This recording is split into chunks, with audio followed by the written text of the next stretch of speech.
Hello, good evening.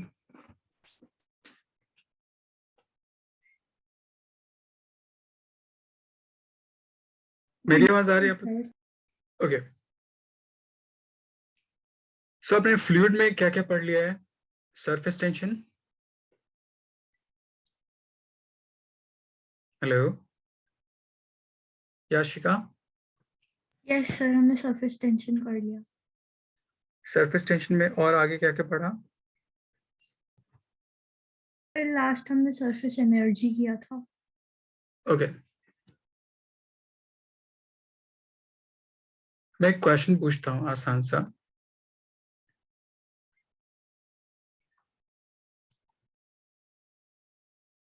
बचपन में आप लोगों ने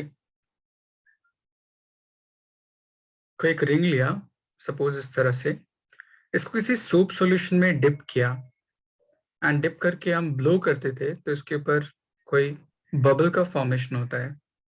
जरूरी नहीं कि वो हर रेडियस तक वो बबल इस पर्टिकुलर रिंग से अटैच्ड ही होगा। किसी एक पर्टिकुलर रेडियस पे जाके वो क्या कर सकता है, डिटैच हो जाता है इस पर्टिकुलर रिंग से। मान लीजिए इस पर्टिकुलर रिंग यहाँ से यहाँ तक इसका अपना रेडियस कितना है, ए, एंड इस पे एक बबल फॉर्म हुआ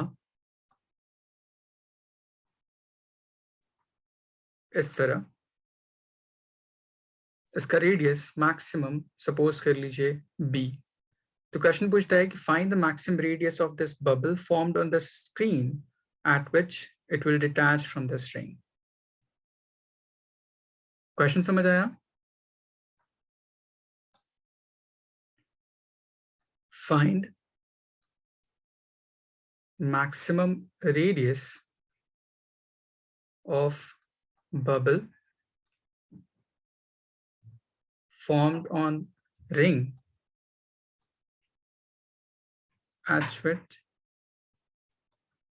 it will detach from ring.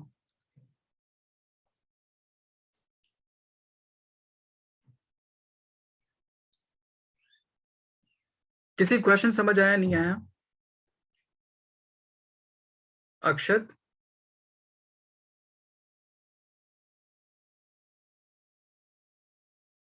Sir मुझे नहीं आया। ओके। जैसे बचपन में आपने जैसे एक रिंग लिया, मतलब एक इंस्ट्रूमेंट होता था खिलौना टाइप, ठीक है। एक सोप सॉल्यूशन होता था हमारे पास, हम उसको डिप करते थे उसके अंदर ऐसे ऐसे एंड ब्लो करते थे इस तरह। एंड उस ब्लो करने के बेस पे एक बबल फॉर्म्ड होता था उस पर्टिकुलर रिंग के ऊपर, ठीक। सपोज कर लीजिए आपने इस साइड से एयर ब्लो किया हुआ है, ठीक। तो वो इस रिंग के ऊपर एक बबल फॉर्म्ड हुआ। तो क्वेश्चन पूछता है किस maximum radius of this bubble पे ये इस रिंग को डिटैच कर जाएगा। आया समझ? Divyanshu. Yes sir. Okay, solve करने की कोशिश कीजिए।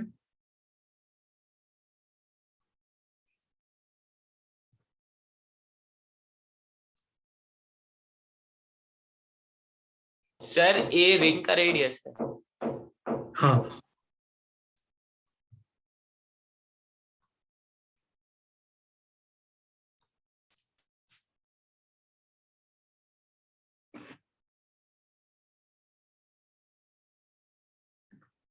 उन्नीब, क्वेश्चन समझ आया आपको? Yes sir. ओके, मैं आपको कुछ हिंट देता हूं कैसे आप सॉल्व कीजिएगा, सोचिएगा कैसे, ठीक है। पहले देखिए कि यहाँ पे ये जो बबल जो फॉर्म्ड हुआ वो डिटैच क्यों करेगा। तो आप बोलिएगा साइड से जो हम एयर ब्लो कर रहे हैं उसका कुछ फोर्स एक्ट करता होगा उस पर्टिकुलर सरफेस पे, एंड जिस पर्टिकुलर फोर्स की वजह से वो अपने सरफेस टेंशन का जो विदहोल्ड पार्ट होगा उसको लूज कर जाएगा। ऐसा बोल सकते हैं? Yes sir. ओके, तो मैं एक फोर्स लूंगा उस ब्लोइंग एयर की वजह से एंड दूसरा एक फोर्स कैलकुलेट करूंगा उसके सरफेस टेंशन की वजह से। दोनों फोर्स को आपस में क्या कर दीजिए, इक्वेट कर दीजिए, आपका रिलेशन फाइंड आउट हो जाएगा। याशिका समझ आया? Yes sir. Okay,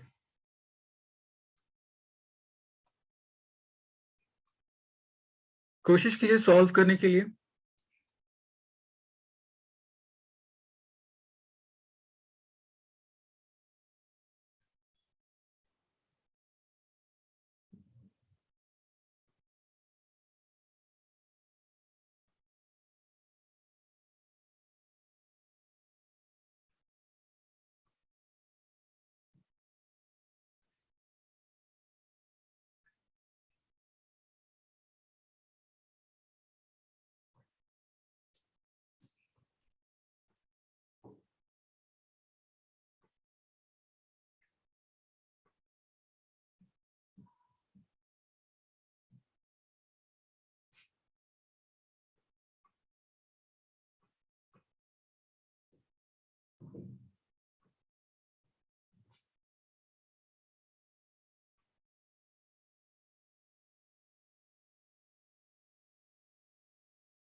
Divyanshu solve हो रहा है?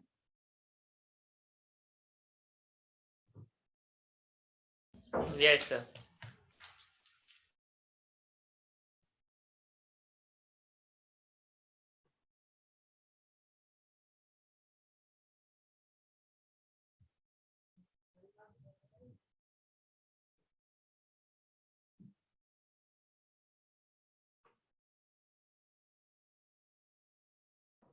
सर इसका रिलेशन प्रीवियस टॉपिक से तो नहीं है ना, क्योंकि ये वाला चैप्टर मेरा अभी तक मिस हुआ है। ये मेरी फर्स्ट ही लेक्चर है इस चैप्टर की, इसलिए मैं पूछ रहा हूँ। नहीं नहीं, सरफेस टेंशन आपने पढ़ा होगा, उसके बिहाफ पे है ये। नहीं सर, मैं आज फर्स्ट क्लास करने आया था इस चैप्टर की, क्योंकि मेरे से अच्छा अच्छा अच्छा, चलिए छूटा ठीक है हुआ। ठीक है ठीक है, 2 मिनट रुक जाइए, मैं आपको फिर बताता हूँ। याशिका आपसे सॉल्व हो रहा है? Yes, sir. आपने क्या कैसे कैसे सॉल्व किया इसको, या क्या अप्रोच किया?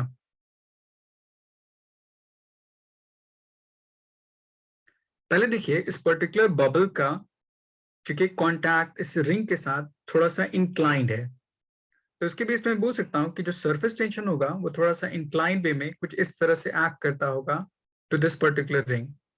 अगर उसके आप 2 कंपोनेंट ब्रेक करते हैं, तो एक मेरे पास कंपोनेंट इस डायरेक्शन में होगा एंड एक मेरे पास कंपोनेंट इस डायरेक्शन में होगा। तो यहाँ पे इसको मान लीजिए सरफेस टेंशन T, इसको मान लीजिए इंक्लिनेशन थीटा, तो ये मेरे पास टर्म हो जाएगा T cos थीटा एंड ये मेरे पास टर्म हो जाएगा T टाइम्स साइन थीटा। अगर मैं कंप्लीट रिंग के ऊपर ये सरफेस टेंशन T एक्ट करता होगा उस रिंग को होल्ड करने के लिए, तो टोटल फोर्स कैलकुलेट कर सकते हैं। तो आपने एक फॉर्मूला पढ़ा होगा, surface tension is equals to force divide by length of its interacting surface और लेंथ ऑफ इंटरैक्शन। तो यहां से अगर मैं फोर्स कैलकुलेट करूं तो हो जाएगा surface tension that is T cos theta यहाँ पे, and length of it's interaction उस रिंग के ऊपर कितना हो सकता है, तो रिंग की अपनी पेरीमीटर होगी 2 पाई r एंड चूंकि बबल उसका 2 इंटरेक्शन होता है, इसलिए इसको हम 2 से मल्टीप्लाई कर सकते हैं। तो इतना amount of force with hold करेगा उस पर्टिकुलर रिंग को ड्यू टू सरफेस टेंशन, ऐसा बोल सकता हूं।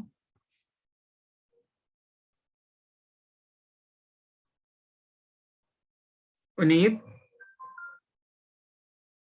Yes, sir. ओके, ये तो हुआ उस सरफेस टेंशन की वजह से। दिव्यांशु समझ आया ये क्या क्या मैंने किया?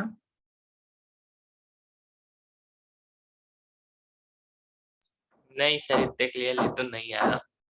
यहाँ पे जो टी है उसको हम बोलते हैं सरफेस टेंशन, ठीक है। यस तो सर। सरफेस टेंशन का सिंपल फॉर्मूला होता है force divide by length of its interacting और लेंथ ऑफ इट्स इंटरैक्शन। तो सर जो भी लेंथ ऑफ इंटरेक्शन क्या है? एक जैसे ये ऑब्जेक्ट है, ये ऑब्जेक्ट है, अगर लिक्विड के ऊपर प्लेस करता हूं तो मतलब लिक्विड के जो पार्टिकल होंगे वो इसको अट्रैक्ट करते होंगे। आई बात समझ? Yes sir.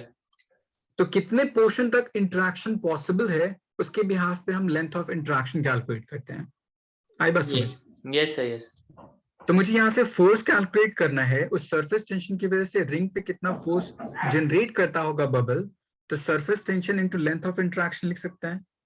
क्योंकि मेरे पास रिंग उसका आउटर बाउंड्री पेरीमीटर होगा 2 पाई r, ठीक, उसके इक्वल। एंड इसमें चूंकि रिंग एक पर्टिकुलर रॉड की तरह बिहेव कर रहा है तो उसमें इस डायरेक्शन में भी इंटरेक्शन होगा और इस डायरेक्शन में भी इंटरेक्शन होगा, इसलिए टोटल इंटरेक्शन हम डबल कर लेते हैं।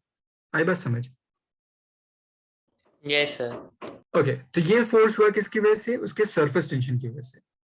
दूसरा, जो कि हम एयर ब्लो कर रहे हैं तो उसकी वजह से अगर मैं फोर्स देखूं, force due to moving air, force का सिंपल फॉर्मूला कितना होता है? मास टाइम्स एक्सेलरेशन। मास को मैं लिख सकता हूं density into volume, and acceleration को अगर मैं वेलोसिटी के टर्म में लिखूं तो मैं लिख सकता हूं वेलोसिटी बाय टाइम लिख सकता हूं। Yes sir.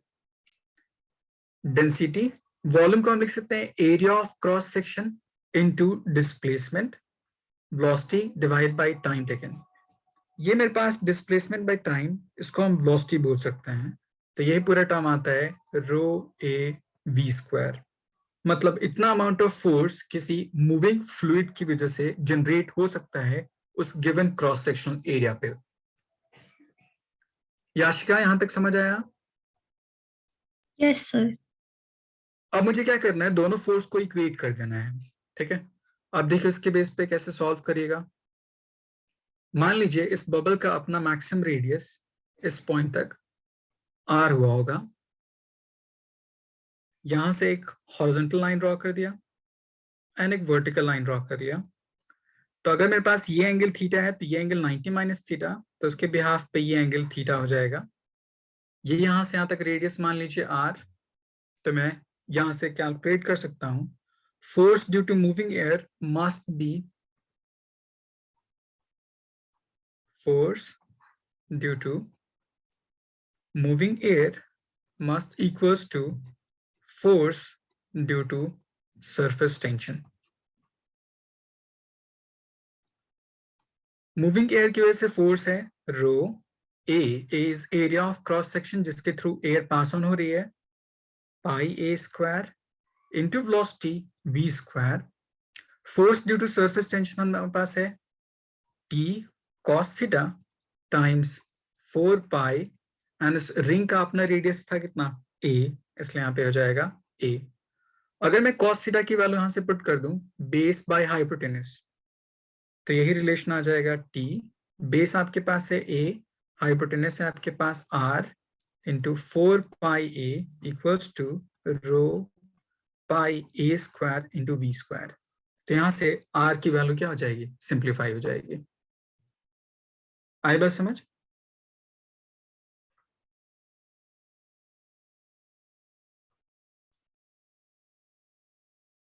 उनीब, समझ आया आपको?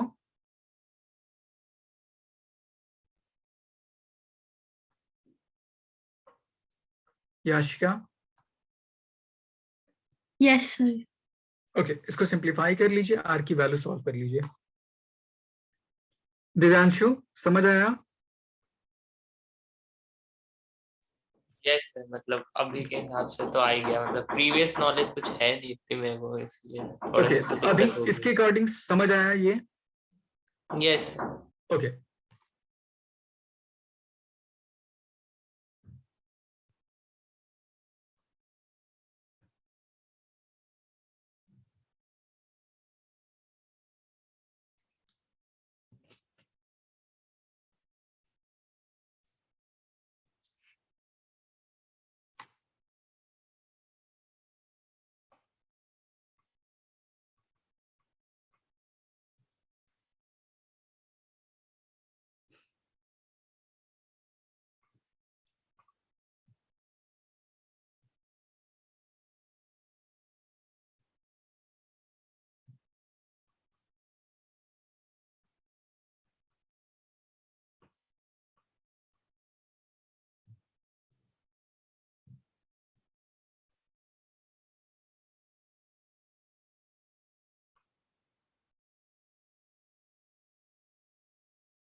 लिख लिया आप लोगों ने?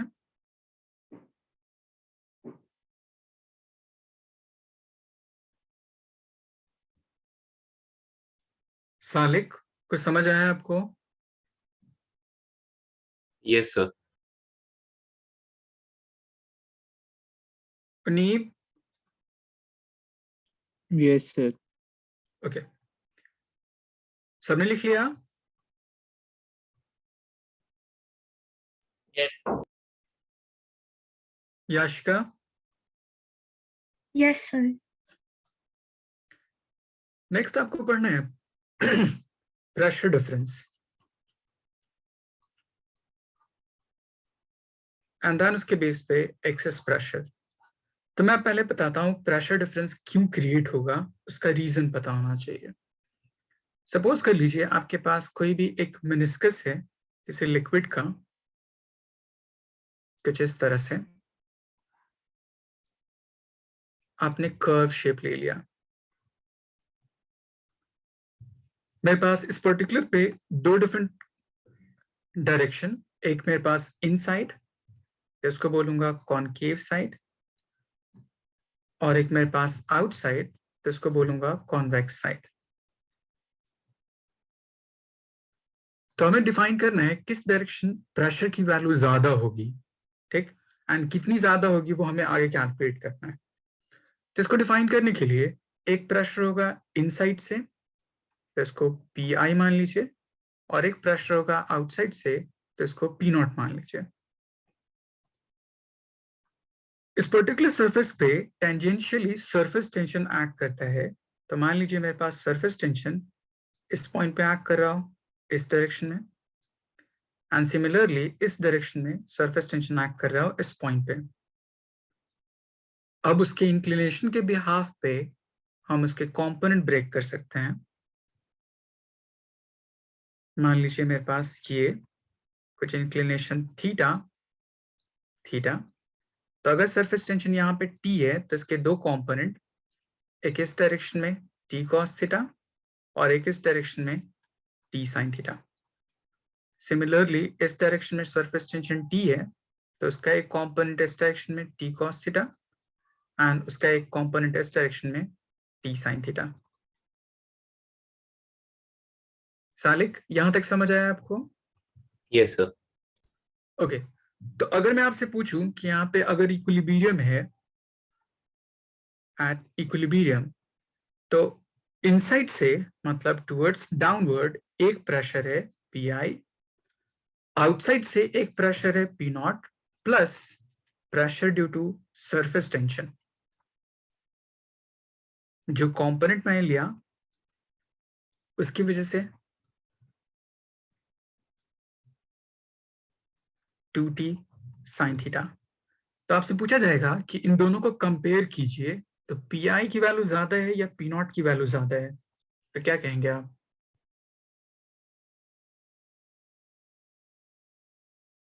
PI की क्या? वैल्यू ज्यादा है। गुड, क्योंकि यहाँ पे इतना अमाउंट एड ऑन हो रहा है इसके साथ एंड देन उसके इक्वेट हो रहा है, तो मैं यहाँ से बोल सकता हूँ कि पी की वैल्यू पी नॉट से क्या होगी, बड़ी होगी। पी किस पर्टिकुलर सरफेस की तरफ है, कॉनकेव साइड या कॉन्वेक्स साइड? कॉनकेव। तो यहां से डिफाइन करते हैं कि प्रेशर टुवर्ड्स कॉनकेव साइड हमेशा बड़ा होगा कॉन्वेक्स साइड से। आई बात समझ? Yes. Pressure towards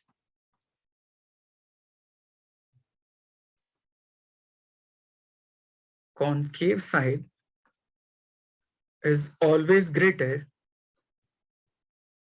than convex side. Divyanshu, ये समझ आया?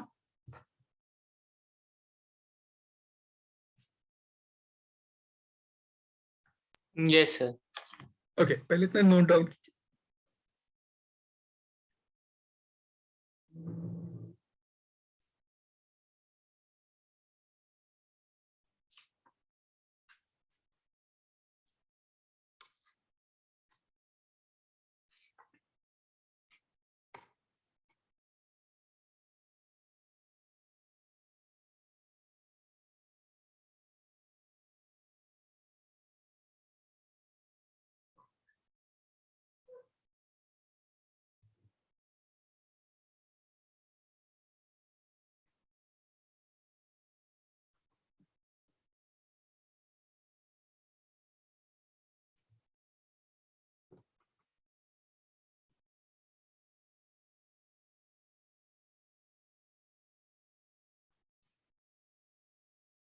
अक्षत, यहां तक कोई डाउट?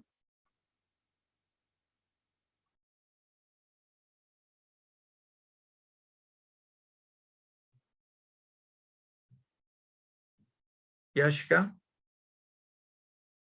No, sir. ओके, लिख लिया आप लोगों ने यहां तक?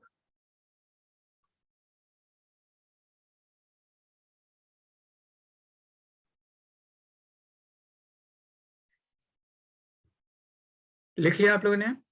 नो सर, एक मिनट।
अनीब, लिख लिया? Yes sir. Salik, done? Yes sir, लिखिए। ओके, अब हमें कैलकुलेट करना है कि दोनों के बीच में प्रेशर डिफरेंस कितना होगा इस पर्टिकुलर कर्वेचर के बिहाफ पे। उसी टर्म को हम बोलते हैं एक्सेस प्रेशर।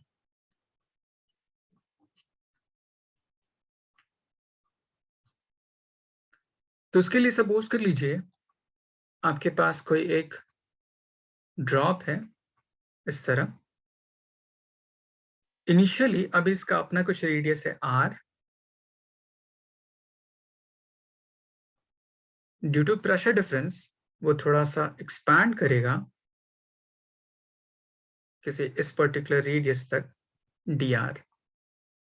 तो मान लीजिए इस पॉइंट पे इसका अपना रेडियस यहां से यहां तक r, ये मेरे पास विड्थ यहां से यहां तक dr। क्योंकि इनसाइड कॉनकेव साइड है तो यहाँ पे प्रेशर मान लीजिए पी आउटसाइड कॉन्वेक्स साइड है, तो यहाँ पे प्रेशर मान लीजिए P आउटसाइड। हमने अभी पीछे डिफाइन किया कि inside towards concave side pressure हमेशा बड़ा होगा टुवर्ड्स कॉन्वेक्स साइड के, तो मतलब Pi की वैल्यू P0 से क्या होगी, ज्यादा होगी। Due to this pressure difference ये जो ड्रॉप है वो एक्सपैंड कर रहा है अपना radius from R to delta R। तो हमें कैलकुलेट करना है इसकी न्यूमेरिकल वैल्यू कितनी होगी। आई बात समझ?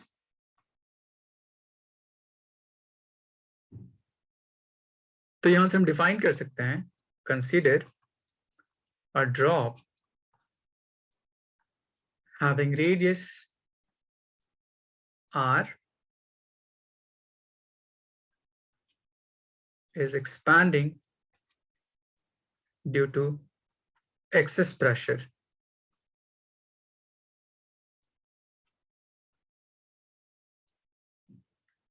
तब इस पर्टिकुलर एक्सेस प्रेशर की वैल्यू कैलकुलेट करना है, तो देखिए कैसे कैसे कैलकुलेट कर सकते हैं। पहला, work done equals to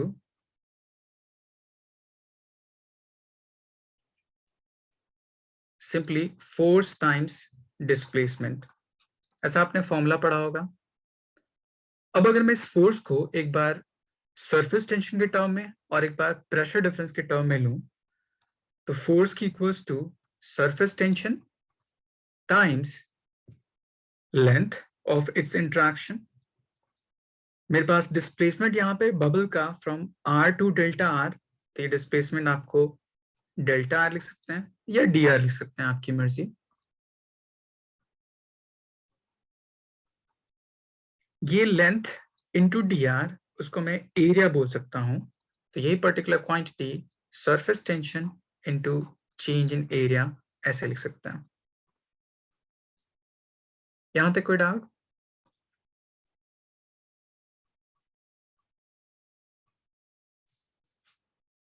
Salik समझ आया ये? सर एक बार फिर से बता दीजिएगा सर। जैसे देखिए पीछे हमने डिफाइन किया था surface tension equals to force divide by length of its boundary, तो यहां से मैं फोर्स इक्वल्स टू क्या लिख सकता हूं, surface tension into length of its interaction लिख सकता हूं। Yes sir. यहां पे चूंकि रेडियस चेंज कर रहा है from its actual R to R plus delta R, तो यहाँ पे रेडियस में चेंज हुआ, वो उसके डिस्प्लेसमेंट के इक्वल होगा। तो लेंथ इंटू डेल्टा R, इसको मैं डेल्टा A बोल सकता हूँ, चेंज इन एरिया। आई बात समझ? Yes sir. दिव्यांशु ये समझ आया? यस सही है, आ गया। ओके, अब हमें कैलकुलेट करना है इस पर्टिकुलर स्फीयर के लिए चेंज इन एरिया कितना होगा, कैसे कैलकुलेट करूं। तो देखिए चेंज इन एरिया कैसे कैलकुलेट कीजिएगा। इनिशियली उस पर्टिकुलर स्फीयर का अपना कुछ रेडियस है R, बाद में एक्सपैंड होके R प्लस डेल्टा R हो रहा है। तो देखिए change in area equals to 4 pi बाहर वाले स्फीयर उसका एरिया माइनस अंदर वाले स्फीयर उसका एरिया। दोनों में से 4 पाई कॉमन कर लीजिए, इसको एक्सपैंड कर दीजिए, a square plus b square plus 2ab minus r square. r square cancel out, ये टर्म बहुत स्मॉल वैल्यू, तो उसका स्क्वायर और भी छोटी वैल्यू हो जाएगी, तो उसको नेग्लेक्ट कर सकते हैं। तो बच जाएगा आपके पास यहाँ पे 4 पाई और यहाँ पे टर्म ये बच जाएगा 2r delta r। So in total 8 pi r square times delta r, कुछ ऐसा बच जाएगा, 8 पाई r डेल्टा r। यहां तक कोई डाउट? No sir. याशिका समझ आया ये? Yes, sir. तो हम इसको यहां से लिख सकते हैं 8 pi r delta r। Let's say this is equation first. उनीब यहां तक कोई डाउट? No sir. मैं इस पर्टिकुलर टर्म को एक और दूसरे मेथड से कैलकुलेट कर सकता हूं using the concept of pressure. So work done equals to simply force times displacement. फोर्स को लिख सकते हैं आप net pressure into area times displacement. यहाँ पे नेट प्रेशर किसके इक्वल होगा? तो आप बोलिएगा इनसाइड का प्रेशर आउटसाइड के प्रेशर से ज्यादा लार्जर वैल्यू है, तो दोनों का जो डिफरेंस होगा वो नेट अमाउंट ऑफ प्रेशर इस पर्टिकुलर सरफेस के ऊपर एक्ट करता होगा। तो आप इसको लिख सकते हैं P I minus P not. Area of sphere initially कितना है 4 पाई आर स्क्वायर एंड चेंज कितना हुआ रेडियस में बाय डेल्टा आर। इसको इक्वेशन 2 मान लीजिए। यहां तक कोई डाउट?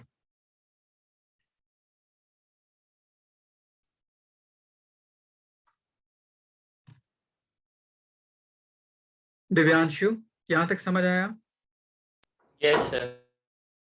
अक्षत कोई डाउट?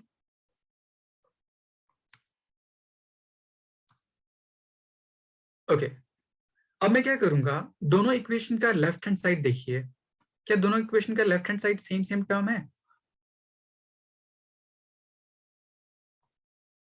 दोनों इक्वेशन में लेफ्ट हैंड साइड आपके वर्क डन है, Yes, sir, right hand same side है। कोई डिफरेंट है। तो मैं क्या कर सकता हूँ, दोनों इक्वेशन को इक्वेट कर सकता हूँ since we have same point T for both equation. तो दोनों को कंपेयर कीजिए, P I minus P naught की वैल्यू फाइंड आउट कर लीजिए। देखिए आंसर कितना आता है from equation first and equation second. दोनों को इक्वेट कर दीजिए, P I minus P naught की वैल्यू फाइंड आउट कीजिए।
कुछ आंसर आया?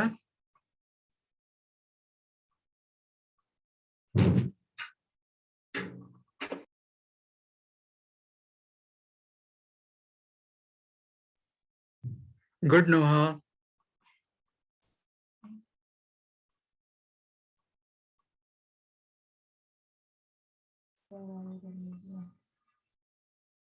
गुड याशिका।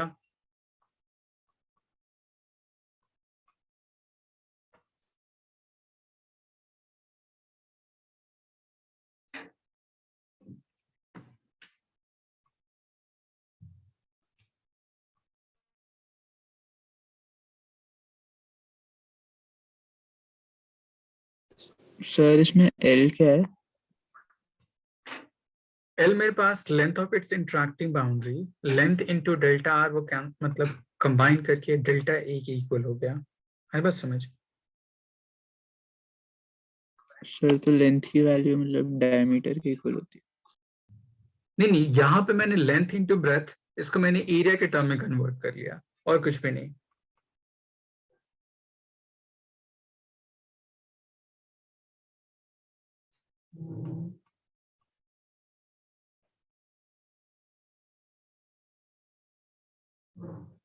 दिव्यांशु अपनी कैलकुलेशन एक बार चेक कीजिए, कुछ और टर्म भी आएगा इसके साथ।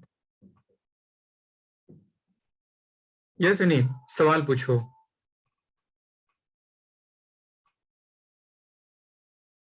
है। नहीं सर समझ आया।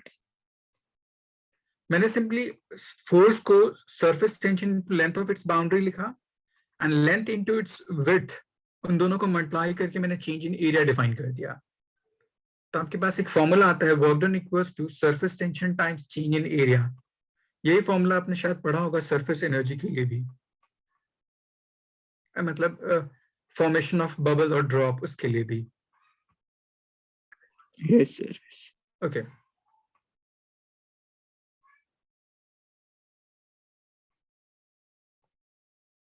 सो अगर मैं equation first and equation second दोनों को कंबाइन करता हूं, मतलब इक्वेट करता हूं, तो आपका आंसर आ जाएगा P I minus P naught equals to 2t by R, कुछ ऐसी वैल्यू आएगी। इतना आंसर सबका आया है?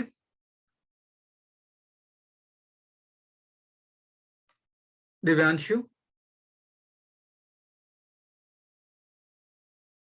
यस सर, आ गया। ओके, यहां तक किसी कोई डाउट? उनीब? No sir. लिख लिया आपने? नहीं सर, थोड़ा सा।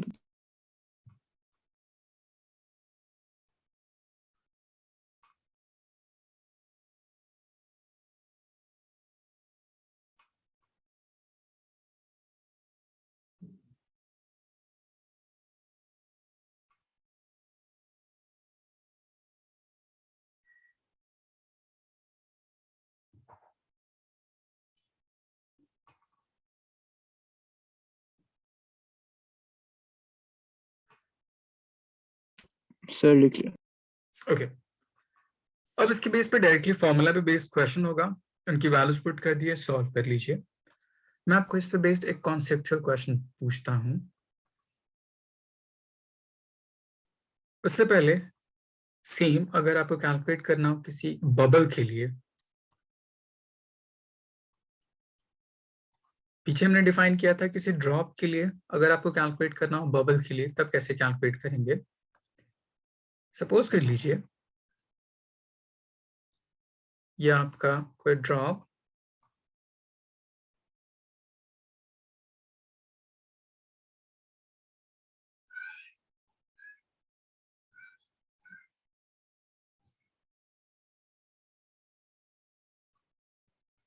ये ऐसा कुछ बबल एग्जिस्ट करेगा। अब यहाँ पे एक प्रेशर होगा आउटसाइड, एक प्रेशर होगा आपके पास इनसाइड, और यहाँ पे कोई प्रेशर मान लीजिए सिंपली P। अब देखिए अगर मैं इस इनसाइड को एयर अज्यूम ना करूं, तो ये P नॉट और ये P, ये दोनों एक सरफेस को डिफाइन करेगा और एक ड्रॉप की तरह बिहेव करेगा। तब हम उसके बेस पे कैलकुलेट करेंगे according to the formula of drop, P naught की वैल्यू छोटी होगी as compare to P, so P minus P naught equals to 2t by उसका अपना रेडियस r। इसको आप इक्वेशन फर्स्ट मान लीजिए। इन नेक्स्ट पार्ट आप P and P inside in दोनों को एक सरफेस की तरह अज्यूम कीजिए। उस पर्टिकुलर पार्ट में भी कैलकुलेट कर सकते हैं P I minus P equals to 2t by R. इसको आप इक्वेशन 2 मान लीजिए। आपको net pressure difference between P I and P naught calculate करना है, तो दोनों इक्वेशन को क्या कर लीजिए, ऐड कर लीजिए। जब दोनों इक्वेशन को ऐड कीजिएगा तो आपके पास आ जाएगा P I minus P naught equals to 2t by R, 2t by R, तो इसकी पूरी वैल्यू हो जाएगी सिंपल कितनी, 4t बाय आर। तो ये मेरे पास नेट प्रेशर डिफरेंस किसके लिए, किसी बबल के लिए डिफाइंड होता है। आई बात समझ?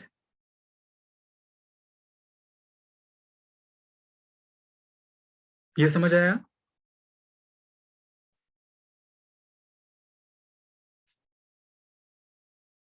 उनीब? Yes sir. इसके पीछे रीजन मैं बताता हूं, इसके पीछे रीजन क्या था। एक टर्म आपको डिफाइन करना है, कॉन्सेप्ट ऑफ सरफेस। सपोज कर लीजिए आपके पास कोई ड्रॉप था एंड कोई बबल है।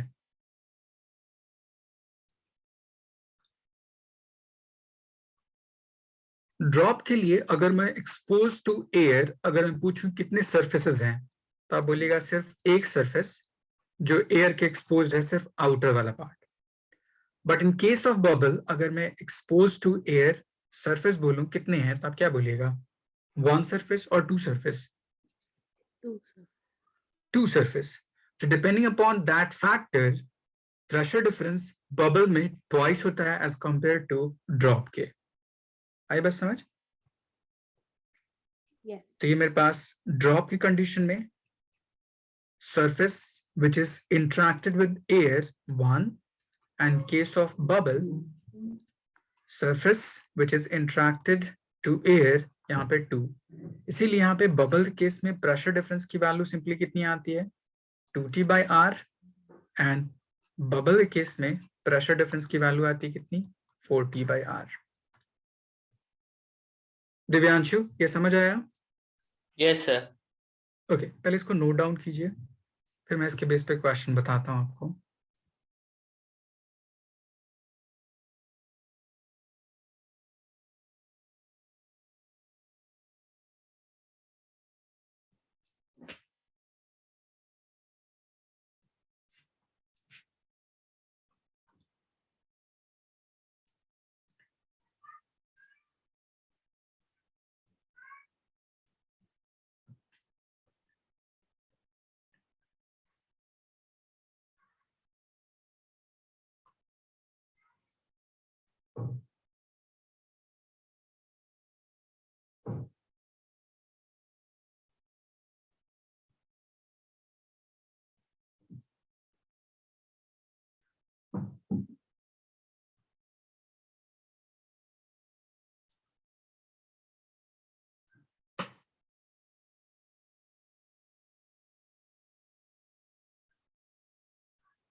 लिख लिया यहाँ तक?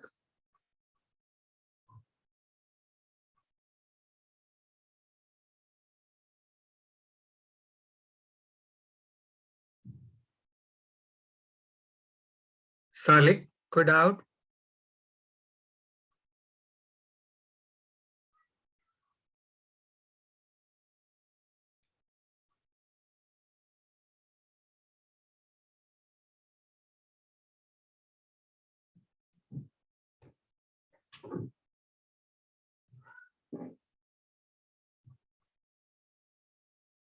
उनीब Yes, sir. लिख लिया?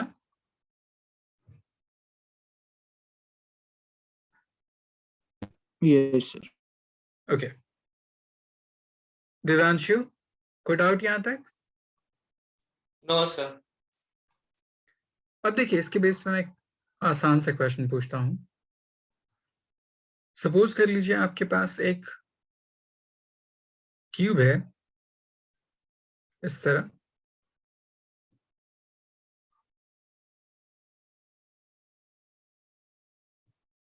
उसके दोनों एंड पे दो स्फेरिकल बलून कनेक्ट कर दिया गया, एक पे थोड़ी सी स्मॉलर बलून एंड एक पे थोड़ी सी लार्जर बलून।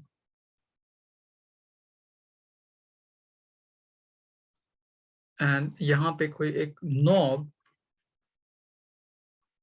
इस तरह से, दोनों में एयर फील्ड है, दोनों में यहाँ पे स्पेस ओपन है ताकि एयर का फ्लो हो सकता।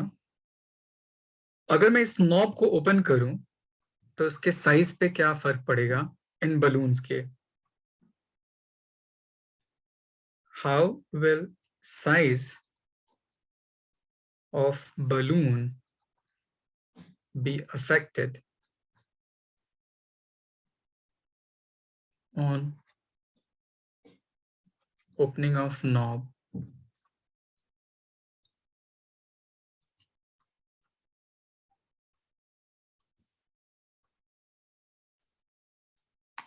Noha, any guess?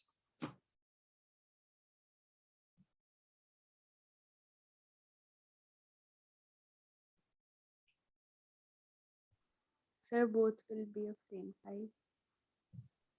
इसका मतलब जो लार्जर ड्रॉप है, तो जो लार्जर बलून है उसका साइज कम होगा एंड स्मॉलर बलून उसका साइज इंक्रीज करेगा, ताकि इक्विलिब्रियम में दोनों का साइज सेम सेम हो जाए। ऐसा कुछ होगा? Yes. कितने लोग इस बात को अग्री करते हैं और कितने लोग इस बात को अग्री नहीं करते कि ऐसा नहीं होगा? याशिका? सर ऐसा ही होगा। ओके। दिव्यांशु? यही होगा। अच्छा, मैं एक हिंट देता हूं कि हमने जो पीछे कैलकुलेट किया था प्रेशर डिफरेंस, उस फॉर्मूले को देखिए। क्योंकि ये बबल है, बबल के लिए pressure difference P I minus P not simply होता है formula 4 times surface tension bye its radius. इस प्रेशर डिफरेंस को देखिए एंड रेडियस का रिलेशन देखिए, कैसे रिलेटेड है ये? Sir inversely. Inverse. तब आपसे मैं सवाल पूछूं कि इसमें प्रेशर डिफरेंस ज्यादा होगा स्मॉलर ड्रॉप में, स्मॉलर बबल में या लार्जर बबल में? Smaller. स्मॉलर। तो मैटर का फ्लो कहां से कहां तक होता है, हायर प्रेशर से लोअर प्रेशर से? Sir high to low. Higher pressure किस साइड है? छोटे वाले। मतलब क्या होगा, छोटे वाले में प्रेशर डिफरेंस ज्यादा है एज कंपेयर टू बड़े वाले में। तो छोटे वाले में प्रेशर ज्यादा है तो वहां से एयर का मूवमेंट होगा टुवर्ड्स लार्जर वाले की तरफ। तो छोटे वाले का साइज कम होगा कि बढ़ेगा? एयर मैंने इससे निकाल लिया तो क्या होगा, इसका साइज कम होगा? कम होगा। कम होगा। Come. एंड दूसरे वाले का साइज क्या होगा, बड़ा होगा छोटा होगा? बड़ा होगा। बड़ा होगा। तो मैं क्या बोल सकता हूं, जैसे आप नॉब ओपन कीजिएगा, size of smaller will start decreasing and side of larger will start increasing। बोल सकते हैं ऐसा? Yes. Yes sir. उन्हें ये समझ आया ये? Yes sir. तो आप बोलिएगा since pressure difference P I minus P not is inversely proportional to radius, hence smaller balloon will have larger pressure difference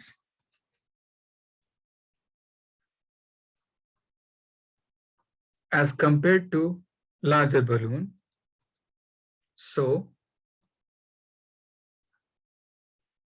air will flow from smaller to larger. Therefore, size of smaller decreases and size of larger increases.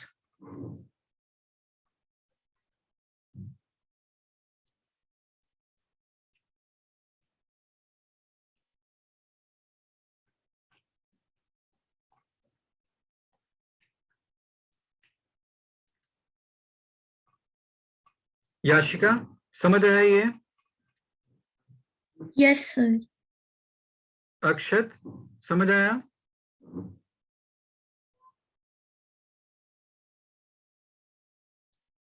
Okay, इसको note down कर लीजिए।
लिख लिया आप लोगों ने?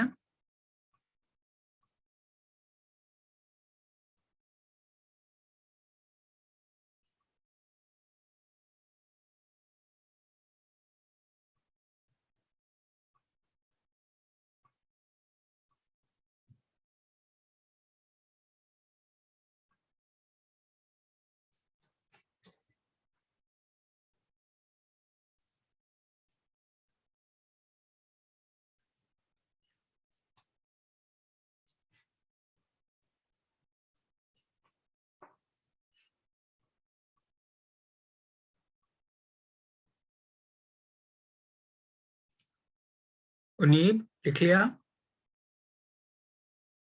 Yes sir. Okay. Salik?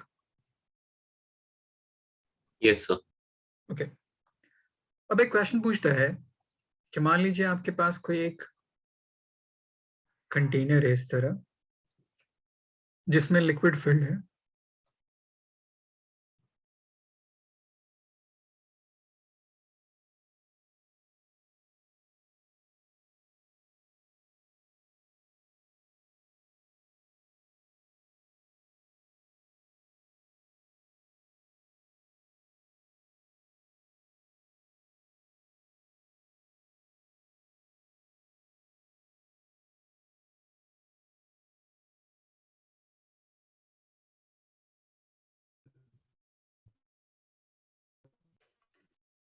इस तरह से।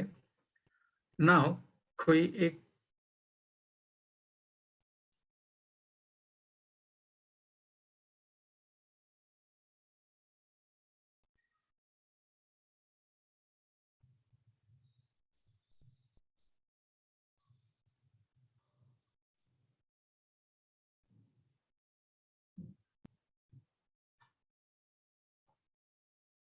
ये डायग्राम दिख रहा है? Yes, sir.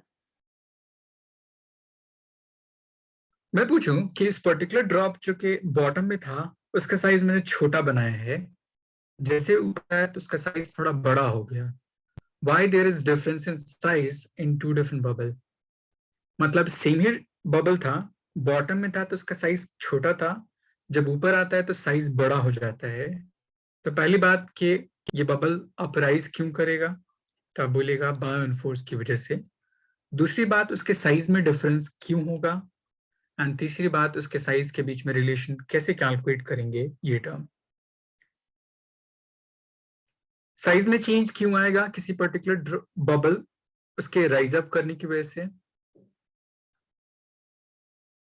कोई बता सकता है?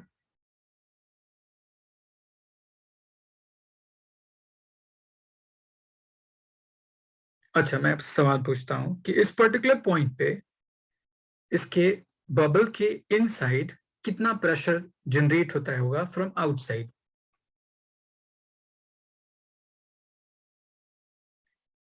जैसे हमने पीछे कैलकुलेट किया था, P I minus P not surface tension की वजह से 2T/r। तो मैं सिंपली पी आई कैलकुलेट करूं तो इसको लिख सकता हूं पी नॉट प्लस 2T/r। ये जो पी नॉट होगा वो आउटसाइड से जो प्रेशर है, या उसको हम एटमॉस्फेरिक प्रेशर बोल सकते हैं। तो यहाँ पे ये जो बबल है एक्चुअली में एयर बबल, वो सिंगल सरफेस एक्सपोज है इस पर्टिकुलर सराउंडिंग से, तो आप उसको सिंगल सरफेस की तरह ट्रीट कर सकते हैं। इसके ऊपर जो प्रेशर है वो कौन कौन सा प्रेशर है, तो आप बोलेगा atmospheric pressure from outside, plus यहां से यहां तक जो लिक्विड कॉलम है वो भी कुछ प्रेशर जनरेट करता होगा उस पर्टिकुलर बबल के ऊपर फ्रॉम इट्स आउटसाइड। तो टोटल प्रेशर अगर मैं इस कंडीशन में कैलकुलेट करूं तो हो जाएगा P naught plus 2T/r plus रो जी एच। ऐसा बोल सकता हूं? Yes, sir. दिव्यांशु, समझ आया ये?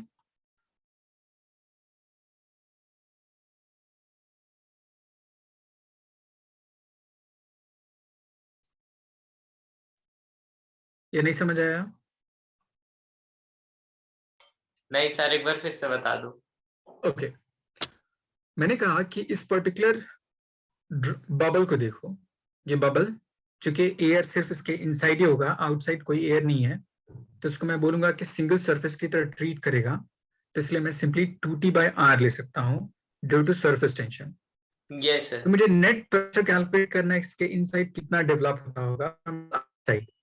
तो आप बोलिएगा सराउंडिंग की वजह से एटमॉस्फेरिक प्रेशर, प्लस यहां से यहां तक कुछ लिक्विड कॉलम होगा जो उसके सरफेस के ऊपर प्लेस होगा, तो कुछ प्रेशर जनरेट इसका होगा गेज प्रेशर।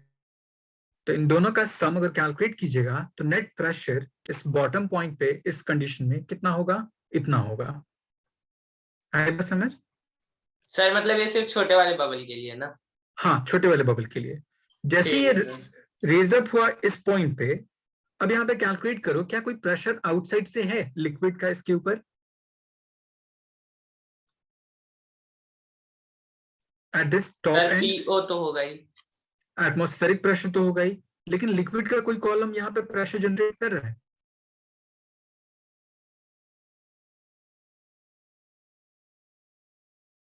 तो आप बोलिएगा लिक्विड का कोई कॉलम इसके ऊपर एग्जिस्ट नहीं कर रहा, तो कोई प्रेशर जनरेट नहीं करता होगा। तो इस कंडीशन में अगर मैं पी इनसाइड कैलकुलेट करूं तो हो जाएगा P naught plus 2t by R, क्योंकि इसका कोई लिक्विड कॉलम उसके ऊपर एग्जिस्ट नहीं कर रहा। तो ये टर्म, तो देखिए क्या दोनों प्रेशर में कुछ डिफरेंस एक्ट कर रहे हैं। अब बोलिएगा टॉप मोस्ट पॉइंट पे प्रेशर की वैल्यू कम है as compare to bottom point के, उसी प्रेशर कम होने की वजह से उसके साइज में क्या होता है, डिफरेंस क्रिएट होता है। बोल सकते हैं यस सर। नोहा, यहाँ समझ आई बात? Yes, sir. अब आपसे सवाल पूछेगा कि पूरा प्रोसेस अगर आइसोथर्मल है तो उसके इस पर्टिकुलर हाइट की वैल्यू कैलकुलेट कर लीजिए। तो आप इसको सॉल्व कर सकती हैं। फॉर आइसोथर्मल कंडीशन, जब टेम्परेचर चेंज 0 होता है, उस कंडीशन में P1 V1 must equals to P2 V2. P1 net pressure is bottom point पे, V1 volume of this bubble at this point, P2 at highest point पे pressure कितना है, V2 उस point पे volume कितना है उसके रेडियस के हिसाब से कैलकुलेट कर सकते हैं। एंड देन इसको पुट कीजिएगा, सारी वैल्यूज गिवन होगी, हाइट की वैल्यू सॉल्व हो जाएगी। आई बात समझ? याशिका समझ आया? Yes, sir. ओके, इसको नोट डाउन कर लीजिए।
लिख लिया यहां तक सबने?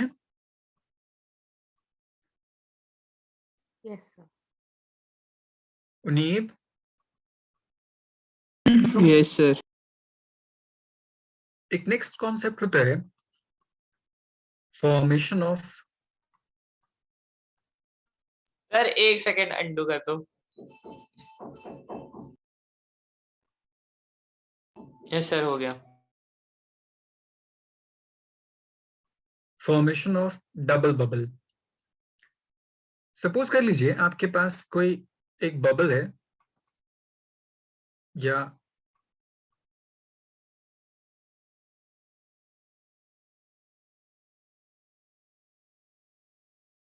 इस तरह से, एंड कोई एक दूसरा बबल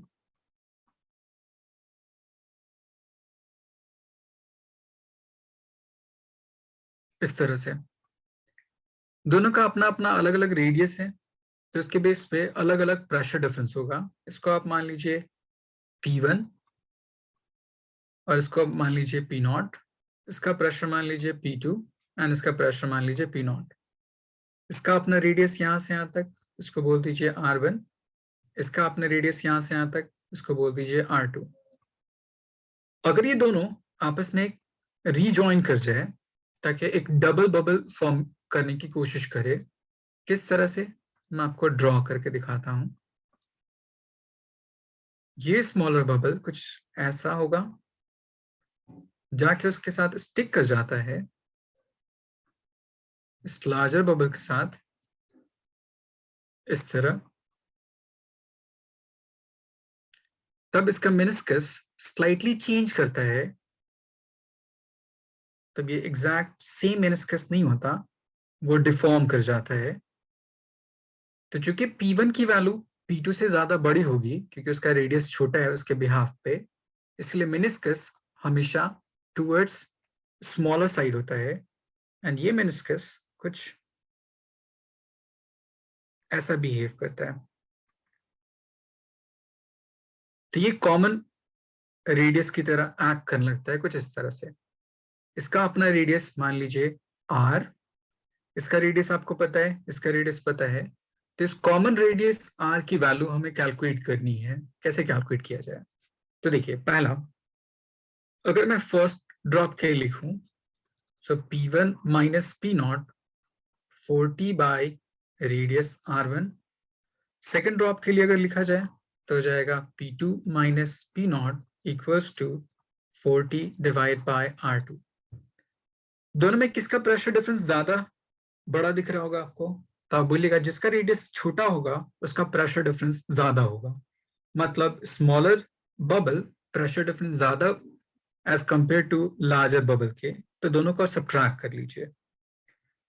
सो P1 minus P0 minus P2 minus P0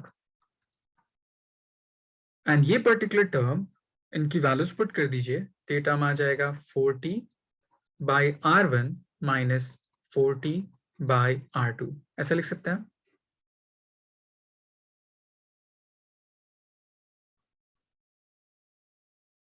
Divyanshu,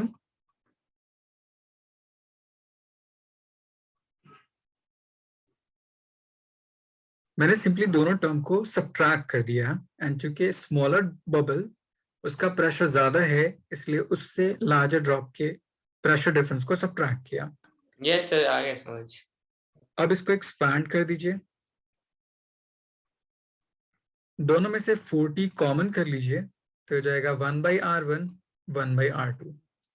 अब ये टर्म एंड ये टर्म कैंसिल आउट हो जाएगा, तो आपके पास फॉर्मूला आ जाएगा P1 minus P2 equals to 40 1 by R 1 by R। उनीब, यहां तक बात समझ आई? Yes sir. अब मैंने अज्यूम किया कि जो दोनों कंबाइन करके एक लार्ज ड्रॉप का फॉर्मेशन करता होगा जिसका अपना रेडियस कितना है R एंड उसका प्रेशर डिफरेंस कितना है P1 माइनस P2। तो उसके बिहाफ में मैं ऐसे लिख सकता हूं P1 minus P2 must equals to 40 by R and ये must be equals to difference of these two term. So यहाँ से 40 40 कैंसिल आउट हो गया, तो यहाँ से एक फॉर्मूला आ जाता है 1 by R equals to 1 by R1 minus 1 by R2। तो ये आपका कॉमन रेडियस आता है for formation of double bubble. आई बात समझ? Yes, sir.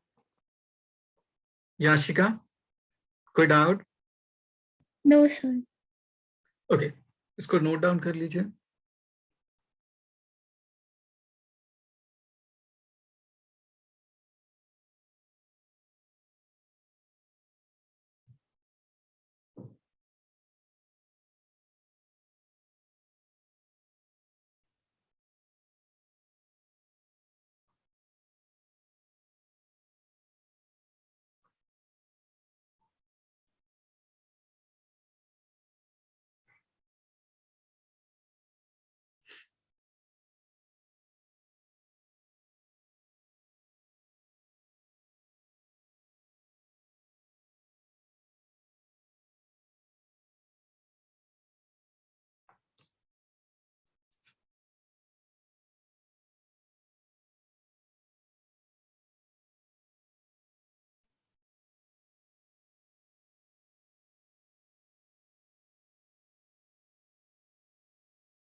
अक्षत, कोई डाउट यहाँ तक?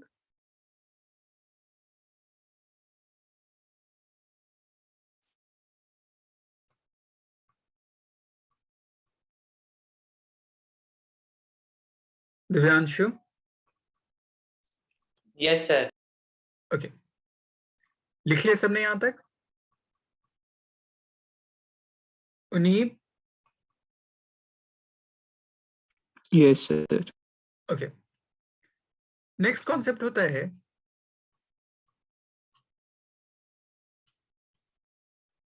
कैपिलरिटी। कैपिलरिटी का मतलब बहुत थिन ट्यूब अगर मैं किसी लिक्विड के अंदर इमर्ज करता हूं तो उस लिक्विड के इंट्रैक्शन के साथ उस पर्टिकुलर ट्यूब का level of liquid in tube rise कर सकता है या फॉल कर सकता है उसके इंट्रैक्शन के बिहाफ पे। इस फिनोमेना को हम क्या बोलते हैं? कैपिलरिटी। सपोज कर लीजिए आपने वाटर एक पर्टिकुलर कंटेनर में रखा एंड देन कोई एक कैपिलरी ट्यूब उसके अंदर इमर्ज कर दिया। कैपिलरी ट्यूब इमर्ज करने के बिहाफ पे जैसे आप इमर्ज कीजिएगा इस तरह, तो लेवल ऑफ लिक्विड इस पर्टिकुलर कैपिलरी ट्यूब में राइज करना शुरू कर जाती है किसी एक पर्टिकुलर पॉइंट तक। सपोज कर लीजिए इस पॉइंट तक। किसकी वजह से? Due to its interaction with its surface of glass tube, इस वाटर का। इस पर्टिकुलर फिनोमेना जिसकी वजह से लेवल ऑफ लिक्विड राइज कर जाए या फॉल डाउन कर जाए उस कैपिलरी ट्यूब में, उस फिनोमेना को कैपिलरिटी बोलते हैं। कैपिलरिटी सिंपली डिफाइन करते हैं द राइज और fall in level of liquid in capillary tube is called capillarity. यहां तक किसी कोई डाउट? No, sir. अब देखिए ऐसा क्यों हुआ होगा, उसके पीछे रीजन क्या है, तो इसके लिए मैं आपको एक टर्म सिखाता हूं।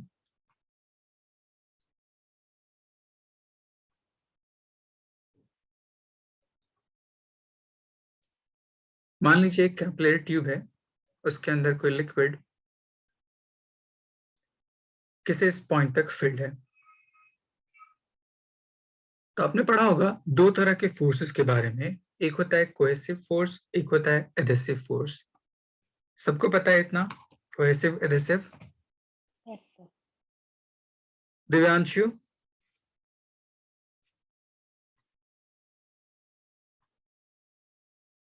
Yes sir. Cohesive adhesive force पता है क्या होता है? सर लिक्विड में ना सर एडहेसिव हाँ। वो होता है जो वेट वॉल्स छोड़ देती है और कोहेसिव वो होती है जो नहीं छोड़ती है। सर कोहेसिव एग्जांपल मरकरी और एडहेसिव में वाटर। ओके, कोहेसिव मतलब interaction between similar particle, adhesive मतलब इंटरेक्शन बिटवीन डिफरेंट पार्टिकल। तो यहाँ पे देखिए लिक्विड पूरा इंटायर रीजन यहाँ तक एग्जिस्ट कर रहा है, तो इसकी वजह से एक नेट फोर्स कोहेसिव में रिजल्टेंट ऐसा मान सकता हूं, इसको आप FC मान लीजिए। इस पर्टिकुलर लिक्विड का इस सरफेस के साथ इंटरेक्शन होगा तो वहां पे एडहेसिव फोर्स कुछ इस डायरेक्शन में एक्ट करता होगा। तब यहाँ पे रिजल्टेंट इन दो फोर्सेस का अगर मैं डिफाइन करूं, टेंजेंशियल अलोंग दिस डायरेक्शन, कुछ ऐसा है। इसलिए मेनिस्कस कुछ फ्लैट सरफेस शो कर रहा है, तो ये मान लीजिए रिजल्टेंट है। अब मैं इसको रिलेट करने की कोशिश कर रहा हूं। आपने रिजल्टेंट का फॉर्मूला पढ़ा होगा वेक्टर टर्म में उसके साथ। सपोज कर लीजिए आपके पास कोई एक वेक्टर है ये, कोई एक दूसरा वेक्टर है ये आप मान लीजिए A और ये आप मान लीजिए B, एंड ये मेरे पास कोई रिजल्टेंट है R जो किसी एंगल पे यहाँ पे इंक्लाइंड है, यहाँ से यहाँ तक सम एंगल कितना? बीटा। इन दोनों के बीच में यहाँ से यहाँ तक एंगल कितना है? थीटा। तो क्या इस बीटा की वैल्यू ए एंड बी के रिस्पेक्ट में कैलकुलेट कर सकते हैं। कुछ रिलेशन आपने पढ़ा होगा वेक्टर में, थर्ड चैप्टर, फोर्थ चैप्टर।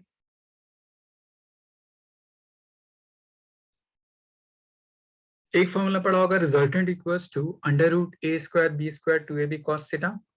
एक दूसरा फॉर्मूला पढ़ा होगा tan beta equals to b times sin theta divide by a plus b cos theta. ऐसे लिख सकते हैं।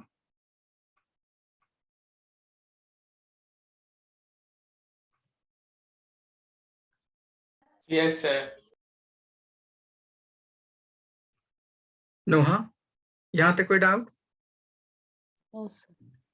ओके, अब मैंने यहाँ पे अज्यूम किया इस पर्टिकुलर फ्लैट सरफेस के बेस पे ये जो FC है, मतलब कोहेसिव फोर्स, वो इस पर्टिकुलर एंड इस पर्टिकुलर दोनों के रिजल्टेंट के इक्वल है। तो इसका इंक्लिनेशन यहाँ से यहाँ तक 45 डिग्री होगा, ये इंक्लिनेशन यहाँ से यहाँ तक 90 डिग्री।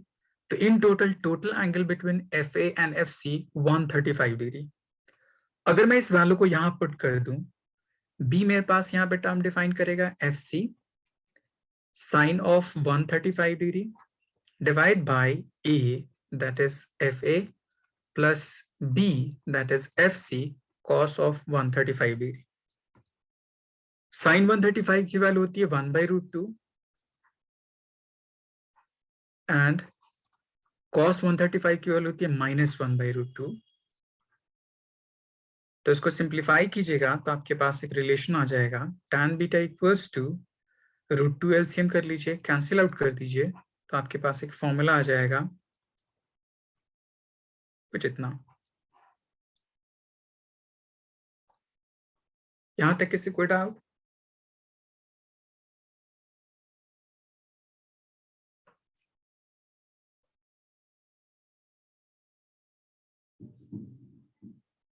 याशिका, ये समझ आया मैंने क्या क्या किया? Yes, sir. ओके, अब इस इंट्रैक्शन के बिहाफ पे एडेसिव फोर्स की वैल्यू बड़ी होगी, कोहेसिव फोर्स की वैल्यू बड़ी होगी।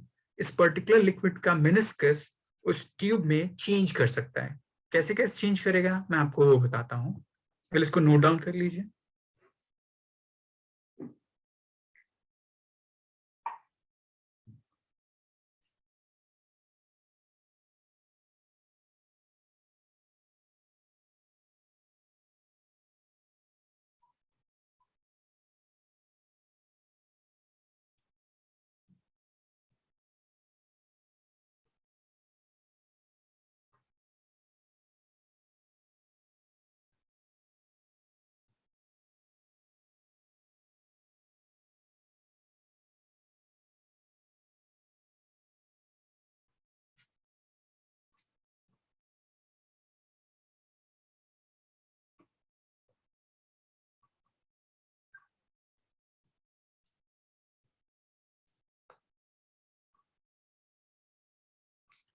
दिव्यांशु कोई डाउट इस पर्टिकुलर रिलेशन से?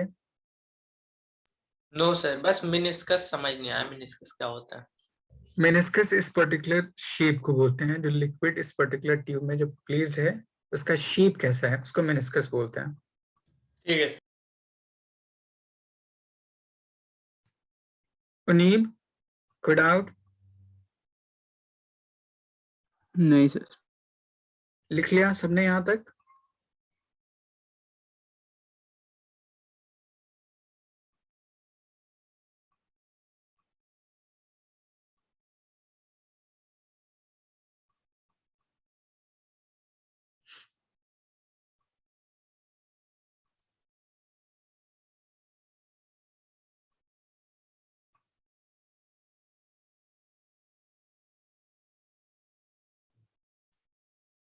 लिख लिया?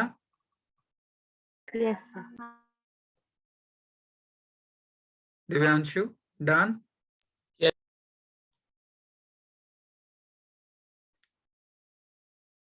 फर्स्ट कंडीशन,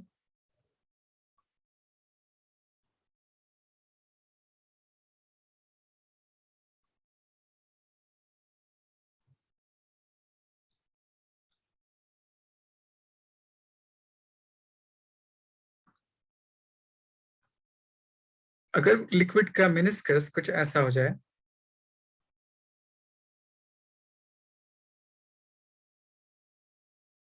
ट्यूब में कुछ इस तरह से लिक्विड है,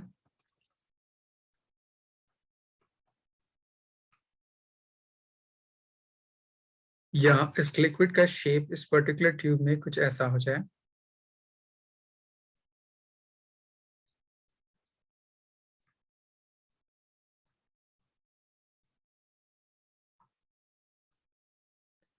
अब देखिए पीछे वाले टर्म से रिलेट कैसे करते हैं। देखिए मैं जैसे यहाँ पे मैंने FC को कहा था resultant of these two term, तो इस पर्टिकुलर पॉइंट पे 45 डिग्री इस डायरेक्शन में, इस लाइन में कॉलम। अगर मेरे पास इस पर्टिकुलर डायग्राम में देखूं तो ये मेरे पास लाइन पहले फ्लैट इस डायरेक्शन में थी, अभी थोड़ा सा टिल्ट हो गया नीचे की तरफ, तो मेरे पास जो कोहेसिव फोर्स था इंट्रैक्शन का वो और नीचे की तरफ शिफ्ट होगा, और नीचे की तरफ शिफ्ट होगा तो जो रिजल्टेंट होगा वो और थोड़ा सा बाहर की तरफ शिफ्ट होगा, क्योंकि पहले मेरे पास रिजल्टेंट इस तरफ से था। तो अगर मैं इस पर्टिकुलर वेक्टर को थोड़ा सा नीचे की तरफ ले जाऊं तो ये जो रिजल्टेंट है वो थोड़ा सा और बाहर की तरफ डायरेक्शन में मूवमेंट करता है। बाहर के डायरेक्शन में जाने पे ये जो एंगल होगा उसकी वैल्यू 90 से कम हो जाएगी, मतलब एक्यूट एंगल हो जाएगी। तब उस कंडीशन में उसको बोलते हैं हम लोग एडहेसिव फोर्स की वैल्यू, या उस कंडीशन में आप ये बोल सकते हैं कि पूरे जो टर्म है tan बीटा उसकी वैल्यू कैसी आ जाएगी, पॉजिटिव आ जाएगी। बोल सकता हूं, आप लोग शायद नहीं Yes, समझ sir. पाए। मेरे पास अभी एडहेसिव फोर्स इधर है, उस पॉइंट पे जब कोहेसिव फोर्स इधर आ जाएगा तो आपका जो रिजल्टेंट फोर्स होगा इन दोनों टर्म का वो स्लाइटली बाहर की तरफ शिफ्ट हो जाएगा इधर की तरफ। तब इस कंडीशन में अगर आप एंगल देखिए इस पर्टिकुलर रिजल्टेंट का with respect to this first vector, वो कोई एक्यूट एंगल हो जाएगा। एंड एक्यूट एंगल के लिए tan थीटा की वैल्यू कैसी होती है, पॉजिटिव। मतलब जो डिनोमिनेटर में हमारे पास जो टर्म था tan beta equals to FC divide by √2 times of FA minus of FC, अगर ये tan बीटा पॉजिटिव है it means √2 times of FA greater than क्या हो जाएगा, FC के। मतलब एडहेसिव फोर्स कोहेसिव फोर्स से क्या होगा, बड़ा होगा, इसलिए जो मेनिस्कस होगा वो कॉनकेव शेप्ड होगा। आई बात समझ? सर अगर एंगल एक्यूट होगा तब? हाँ, और यहाँ दिख रहा है कि एंगल एक्यूट दिख रहा है यहाँ से यहाँ तक। Yes sir. सेकेंड पार्ट में देखिए, यहाँ पे अगर मैं सेकेंड पार्ट के लिए फोर्स का डायरेक्शन डिफाइन करूं, ये मेरे पास एडहेसिव फोर्स, कोहेसिव फोर्स चूंकि एक टर्म इधर है और एक टर्म इधर है तो इसका रिजल्टेंट स्लाइटली इधर हो जाएगा, शिफ्ट कर जाएगा। ठीक, जो पहले 45 डिग्री पे था अब थोड़ा सा शिफ्ट कर जाएगा। तब इसके बिहाफ पे जो रिजल्टेंट होगा इन दोनों का वो थोड़ा सा इसकी तरफ इंक्लाइंड हो जाएगा इस तरह, मतलब 90 से वैल्यू उसकी बड़ी हो जाएगी। 90 से जो वैल्यू बड़ी होगी मतलब angle, obtuse angle tan beta की वैल्यू नेगेटिव हो जाएगी। tan बीटा की वैल्यू नेगेटिव होने का मतलब √2 ऑफ FA छोटी वैल्यू हो जाएगी एज कंपेयर टू FC, मतलब कोहेसिव फोर्स स्ट्रॉन्गर होगा एडहेसिव फोर्स के। बोल सकता हूं? Yes. एंड जो पीछे वाली कंडीशन थी उसमें दोनों बराबर होता, तब डिनोमिनेटर 0, 1/0 इंफिनिटी, तो tan बीटा की वैल्यू इंफिनिटी 90 डिग्री के लिए, इसलिए बीटा की वैल्यू कितनी होती, 90 डिग्री। तो मेरे पास मेनिस्कस किसी पर्टिकुलर कैपिलरी ट्यूब में तीन तरह से हो सकता है depending upon their angle of contact. तो फर्स्ट कंडीशन में बीटा की वैल्यू एक्यूट हो जाएगी, इस कंडीशन में बीटा की वैल्यू ऑब्ट्यूज हो जाएगी, एंड इस वाली कंडीशन में बीटा की वैल्यू 90 डिग्री। इसीलिए इस पर्टिकुलर शेप में मेनिस्कस कैसा होगा, फ्लैट। इस पर्टिकुलर कंडीशन में मेनिस्कस कैसा दिख रहा है आपको, कॉनकेव। और इस पर्टिकुलर शेप में मेनिस्कस कैसा दिख रहा है आपको, कॉन्वेक्स। याशिका, यहां तक कोई डाउट? No, sir. अक्षत, समझ आया सब कुछ?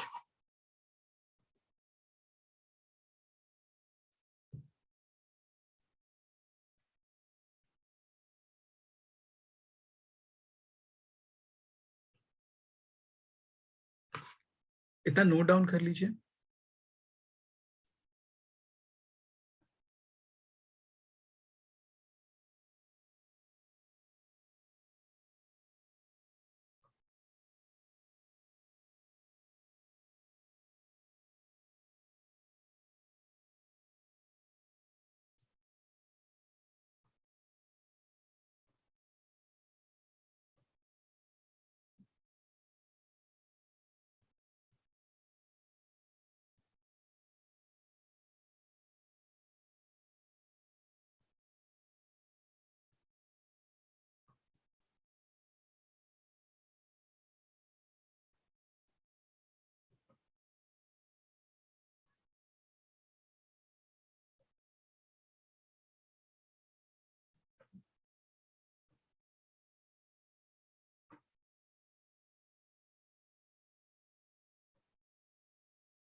सबने लिख लिया?